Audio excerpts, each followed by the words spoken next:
شہادت ان کی ہوتے دیکھتے، اور کبھی عمران خان صاحب جیسے لیڈر کو جو اسمبلی کے فلور پر بھی میں نے کہا کہ ان کو گولیاں لگیں، اس کے بعد بھی انہوں نے پاکستان زندہ باد کہا. ہمارے ورکروں کے ساتھ کیا کیا نہ ہوا، ہمارے ورکروں کے ساتھ کیا کیا نہ ہوا.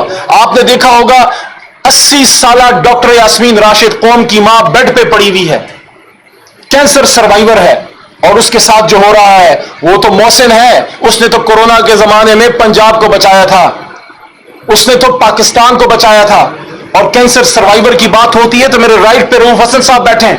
میں نے اڈیالہ کے بعد پریس ٹاک میں بھی یہ بات کی، اور آج خیبر پختونخوا ہاؤس میں بھی یہ بات کروں کہ صرف تحریک انصاف ان کی پہچان نہیں ہے، یہ ایک نام اور لکھاری ہیں. ان کا اٹھنا بیٹھنا پڑھے لکھے لوگوں میں ہے.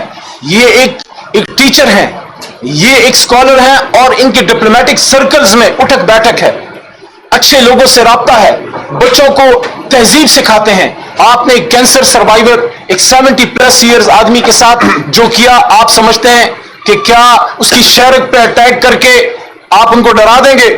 وہ تو آج نہیں، وہ تو اسی دن پریس ٹاک کے لیے تیار تھے، اور پرسوں پھر ان کو میں نے دیکھا کہ وہاں پھر اپنے سینٹرل آفس میں اپنی ڈیوٹی کر رہے تھے. عمران خان صاحب نے جیل میں میرے سامنے جب سپریم کورٹ کے کاغذات پہ دستخط کیے تو عمران خان صاحب نے یہ کہا کہ میں ان پرسن آنا چاہتا ہوں، میں سپریم کورٹ ان پرسن آنا چاہتا ہوں. یہ بات آن ریکارڈ رہے اور میں اس بات کا گواہ ہوں. مجھے نہیں چھوڑا جاتا عمران خان صاحب سے ملنے. اس دن بھی 6.5 گھنٹے انتظار کے بعد مغرب کی اذان کے قریب مجھے چھوڑا گیا، اور میرے سامنے عمران خان صاحب نے یہ بات کی. جب اب یہ میں بات کروں شاید پھر نہ چھوڑا جائے، لیکن میں ہائی کورٹ سے آرڈر لے کے جاؤں گا اپنے لیڈر کے پاس، چاہے جتنے لوگ روکیں. وہاں میں نے عمران خان صاحب کی موجودگی میں یہ بات کی. اڈیالہ جیل کے اندر عدالت میں جو پروسیڈنگ چل رہی تھی کہ خان صاحب یہ آپ کا حق ہے، ایک نیوکلیر، ایک جوہری اسلامی طاقت میں، ایک ملک میں یہ اسٹرینتھ ہونی چاہیے کہ سابق وزیر اعظم کو 40 منٹ کا راستہ ہے اڈیالہ سے سپریم کورٹ، اس کو فل پروٹیکشن دے. اگر یہ کوئی بات کرتا ہے کہ سیکورٹی کنسرنز ہیں، تو کیا سیکورٹی کنسرنز وزیر اعظم پاکستان کو نہیں؟ کیا وہ گھر بیٹھ گئے ہیں؟ کیا سیکورٹی کنسرن سپریم کورٹ کے چیف جسٹس صاحب کو نہیں؟ وہ تو اپنی ڈیوٹی کر رہے ہیں. کیا سیکورٹی کنسرنز آرمی چیف کو نہیں؟ وہ تو اپنی ڈیوٹی کر رہے ہیں. تو پھر مطلب یہ ہوا کہ سیکورٹی کنسرن سب کو ہیں، لیکن پک اینڈ چوز ہے. جہاں حکومت پک کرتی ہے کہ اس کو آپ نے اندر رکھنا ہے، پھر سیکورٹی کا بہانہ، کوئی بہانہ قبول نہیں.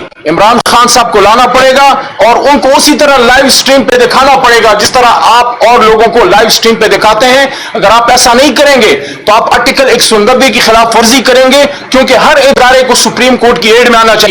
اور چلتے چلتے لگے ہاتھوں یہ بھی کہہ دوں، اس وقت ہم خیبر پختونخوا ہاؤس میں بیٹھے ہیں جو پاکستان کی بنیادی اکائی ہے.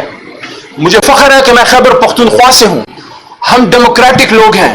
پشتونوں نے ووٹ کی طاقت سے پاکستان بنایا تھا، ریفرنڈم کیا. اپنے پرانے لیڈر باچا خان کو، جن سے ان کا پرانا تعلق تھا، اس کو چھوڑ کے قائد اعظم محمد علی جناح کا ساتھ دیا پشتونوں نے. اور سن 47 میں پاکستان جب آزاد ہو رہا تھا، ووٹ کی طاقت سے خیبر پختونخوا پاکستان کا حصہ بنا. مجھے بڑا دکھ ہے کہ SIFC کی میٹنگ میں آپ نے خیبر پختونخوا کے وزیر اعلیٰ جناب علی امین خان گنڈا پور کو نہیں بلایا، یا آپ نے علی امین خان کو نہیں، خیبر پختونخوا کے وزیر اعلیٰ کو نہیں بلایا. آپ کیا میسج دے رہے ہیں ان پشتونوں کو جنہوں نے پاکستان کی خاطر آج بھی قربانیاں دے رہے ہیں، جن کا خون بہ رہا ہے، جن کے گھر لٹ چکے ہیں، جو آپ کی فرسٹ لائن آف ڈیفنس ہوا کرتے تھے. کبھی ٹرائبل بیلٹ میں ہمارے جرری پاک فوج کو جانے کی ضرورت نہیں ہوتی تھی، ہم پشتون ڈیفنس کرتے تھے. لیکن آج حالت یہ ہے کہ پشتونوں کو پاکستان میں جینے کا حق نہیں دیا جا رہا.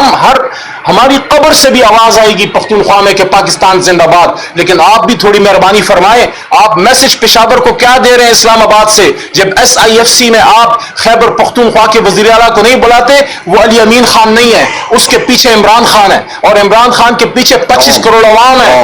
اور میری بات سنیے، یہ جو اسلام آباد میں ہو رہا ہے، شاہ شریف صاحب آپ کے امپورٹڈ وزیر داخلہ کو کہنا چاہتا ہوں، یہ سیریز آف ایونٹس ہو رہی ہیں، اس پہ ہماری نظر ہے.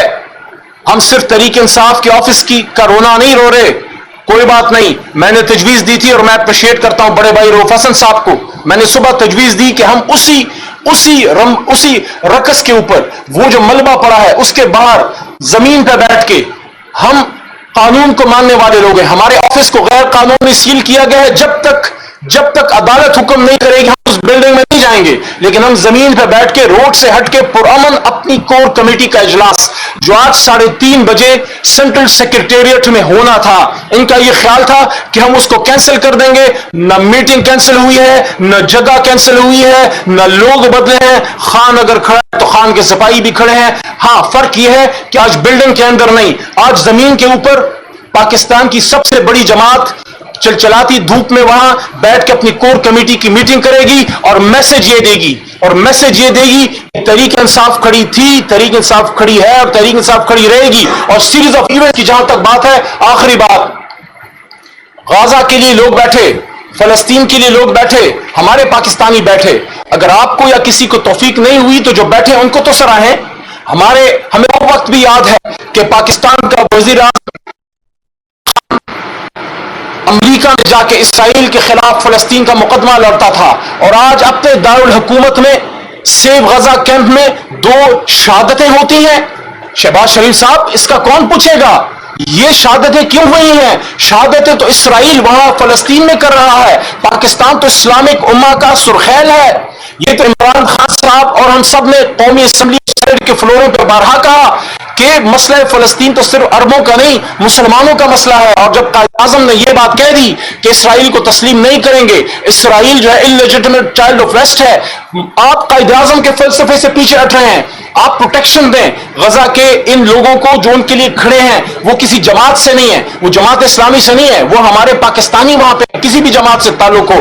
تو ایک دن آپ نے یہ ہو گیا وہاں پہ، اس کے اگلے دن پر آپ نے ایک انتہائی اہم شخص جو پاکستان تحریک انصاف کا سیکرٹری انفارمیشن ہے، اور میں نے ان کا زخم دیکھا ہے، اتنا نیچے ہوتا تو آج خدا نخواستہ رؤوف صاحب ہم میں نہیں ہوتے۔ تو اور اس کے بعد شرم بالائے شرم، ستم بالائے ستم کہ کوئی انسان حیا کرتا ہے۔ اگلی رات آپ پھر آگے اور آپ نے یہ کیا۔ ہمیں یہ فکر ہے کہ اب آپ آج کی رات یا کل کی رات کیا کرنے جا رہے ہیں؟ کیا پاکستان کو سرزمین بے آئین کر دیا گیا؟ میں نے اڈیالہ میں پرسوں بھی یہ بات کی اور اس سے پچھلے ہفتے بھی، کہ کیا اڈیالہ کے اوپر سپریم پاکستان کا کانسٹیٹیوشن عمل درآمد ہوتا ہے یا گوانٹانامو بے ہے؟ کیا یہ ابو غریب ہے یا گوانٹانامو بے ہے؟ اس طرح عمران خان صاحب میرے ساتھ لیفٹ بیٹھے ہوئے تھے، اور میں نے جب ان کو بات کی کہ مجھے اڈیالہ میں ممتاز قادری صاحب جو ان کو پھانسی چڑھی، ان کے سیل میں مجھے بھی رکھا گیا تھا، تو خان صاحب مسکرائے اور میری طرف دیکھا کہ مجھے بھی ڈیتھ سیل میں ہی رکھا گیا ہے۔ کیا یہ ہم نے کرنا ہے پاکستان کے سابق وزیر اعظم کے ساتھ؟ تو خدارا عمران خان صاحب کے اس میسج پہ میں ختم کرتا ہوں کہ اس تمام ظلم کے بعد بھی عمران خان صاحب نے میرے سامنے پرسوں یہ بات کی کہ ہم مذاکرات کریں گے، لیکن اپنی بات نہیں کی، پہلے اسیران کی رہائی ہو اور مینڈیٹ کی واپسی پہ آپ روڈ میپ دیں۔ اور یہ بھی کہا سپریم کورٹ کے چیف جسٹس صاحب کو میسج دیا ہے تھرو لائرز کہ ہماری 184(3) کی پٹیشن سردار صاحب وہاں پڑی ہے جو حامد خان صاحب نے جمع کی تھی۔ آپ بھی کوشش کیجئے، میں بھی کوشش کرتا ہوں، اور حامد خان صاحب بھی کوشش کریں کہ محترم چیف جسٹس آف پاکستان جناب قاضی فائز عیسیٰ صاحب اس 184(3) کی پٹیشن کو اٹھائیں۔ عمران خان صاحب کی ریکویسٹ ہے کہ آپ اس پورے الیکشن ڈاکے کا جوڈیشل آڈٹ کیجئے۔ میں پر امید ہوں پاکستان بہتر ہوگا، ہم نا امید نہیں ہیں، لیکن ظلم کی جہل کی یہ رات جلد ختم ہوگی، اور یقین کیجئے وہ دن میں دیکھ رہا ہوں جب اس ملنگ کے منہ سے اللہ نے یہ بات نکالی تھی کہ میرا لیڈر پھر آئے گا، 2/3 سے آگے آئے گا، 2/3 نہیں 3/4 سے آ گیا۔ اگر فارم 47 کا حملہ نہ ہوتا تو ہم یہ الیکشن جیت گئے تھے، لیکن انشاءاللہ جلد عمران خان صاحب پاکستان کے وزیر اعظم دوبارہ بنیں گے۔ آخری میسج، ایک آخری میسج، ہم ڈرے